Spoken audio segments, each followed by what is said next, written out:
लक्ष्मण जी के त्याग की यह अद्भुत पौराणिक कथा कोई नहीं जानता।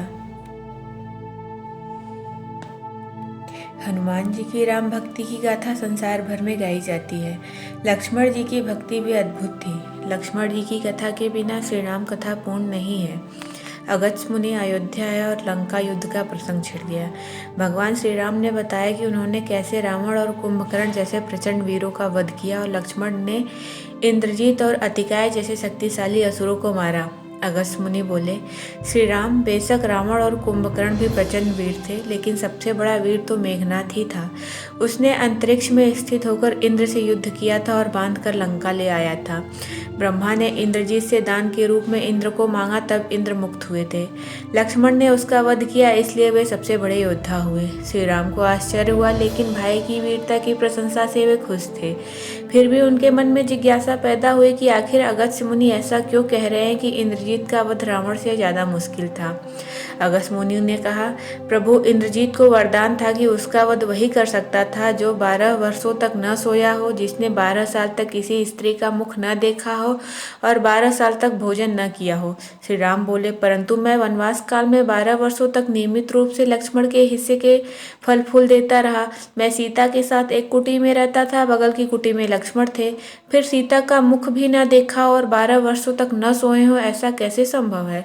अगस्त्य मुनि सारी बात समझकर मुस्कुराए। प्रभु से कुछ छुपा है भला? दरअसल सभी लोग सिर्फ श्री राम का गुणगान करते थे, लेकिन प्रभु चाहते थे कि लक्ष्मण के तप और वीरता की चर्चा भी अयोध्या के घर घर में हो।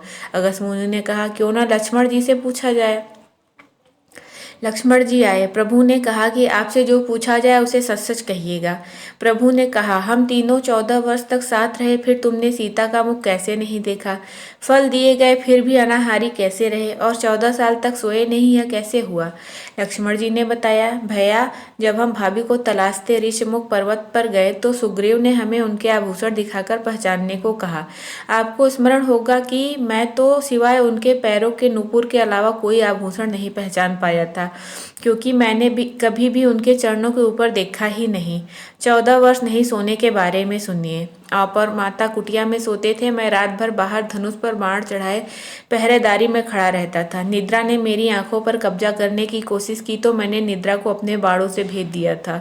निद्रा ने हार कर स्वीकार किया कि वह 14 साल तक मुझे स्पर्श नहीं करेगी, लेकिन जब श्री राम का अयोध्या में राज्याभिषेक हो रहा होगा और मैं उनके पीछे सेवक की तरह छत्र लिए खड़ा रहूंगा, तब वह मुझे घेरेगी।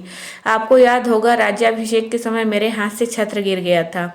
अब मैं 14 साल तक अनाहारी कैसे रहा? मैं जो फल फूल लाता था, आप उसके 3 भाग करते थे। एक भाग देकर आप मुझसे कहते थे कि लक्ष्मण, फल रख लो। आपने कभी फल खाने को कहा ही नहीं, फिर बिना आपकी आज्ञा के मैं उसे खाता कैसे? मैंने उन्हें संभाल कर रख दिया। सभी फल उसी कुटिया में अभी भी रखे होंगे। प्रभु के आदेश पर लक्ष्मण जी चित्रकूट की कुटिया में से वे सारे फलों की टोकरी लेकर आए और दरबार में रख दिया। फलों की गिनती हुई तो 7 दिन के हिस्से के फल नहीं थे। प्रभु ने कहा, इसका अर्थ है तुमने 7 दिन तो आहार लिया था। लक्ष्मण जी ने 7 फल कम होने के बारे में बताया कि उन 7 दिनों में फल आए ही नहीं। जिस दिन हमें पिताजी के स्वर्गवासी होने की सूचना मिली, हम निराहारी रहे। जिस दिन रावण ने माता का हरण किया, उस दिन फल लाने कौन जाता? जिस दिन समुद्र की साधना कर आप उससे राह मांग रहे थे। जिस दिन आप इंद्रजीत के नागपास में बंधकर दिन भर अचेत रहे। जिस दिन इंद्रजीत ने मायावी सीता को काटा और हम शोक में रहे। जिस दिन रावण ने मुझे शक्ति मारी और जिस दिन आपने रावण का वध किया। इन दिनों में हमें भोजन की सुध कहाँ थी? विश्वामित्र मुनि से मैंने एक अतिरिक्त विद्या का ज्ञान लिया था, बिना आहार किए जीने की विद्या। इसके प्रयोग से मैं 14 साल तक अपनी भूख को नियंत्रित कर सका, जिससे इंद्रजीत मारा गया।